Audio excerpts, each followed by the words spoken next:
So what is empathy, and why is it very different than sympathy? Empathy fuels connection. Sympathy drives disconnection. Empathy, it's very interesting. Teresa Wiseman is a nursing scholar who studied professions, very diverse professions where empathy is relevant, and came up with 4 qualities of empathy. Perspective taking, the ability to take the perspective of another person or recognize their perspective as their truth. Staying out of judgment, not easy when you enjoy it as much as most of us do. Recognizing emotion in other people and then communicating that. Empathy is feeling with people. And to me, I always think of empathy as this kind of sacred space when someone's kind of in a deep hole and they shout out from the bottom and they say, I'm stuck, it's dark, I'm overwhelmed. And then we look and we say, hey, climb down. I know what it's like down here. And you're not alone. Sympathy is, ooh, it's bad, no. You want a sandwich?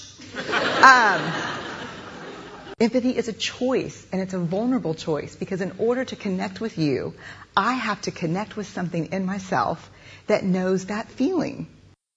Rarely, if ever, does an empathic response begin with at least. Yeah.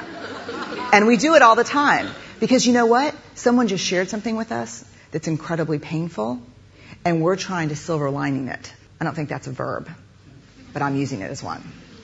We're trying to put the silver lining around it. So, I had a miscarriage. Oh, at least you know you can get pregnant.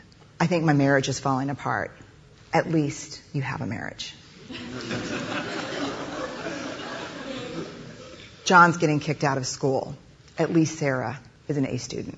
But one of the things we do sometimes in the face of very difficult conversations is we try to make things better. If I share something with you that's very difficult, I'd rather you say, I don't even know what to say right now, I'm just so glad you told me. Because the truth is, rarely can a response make something better. What makes something better is connection.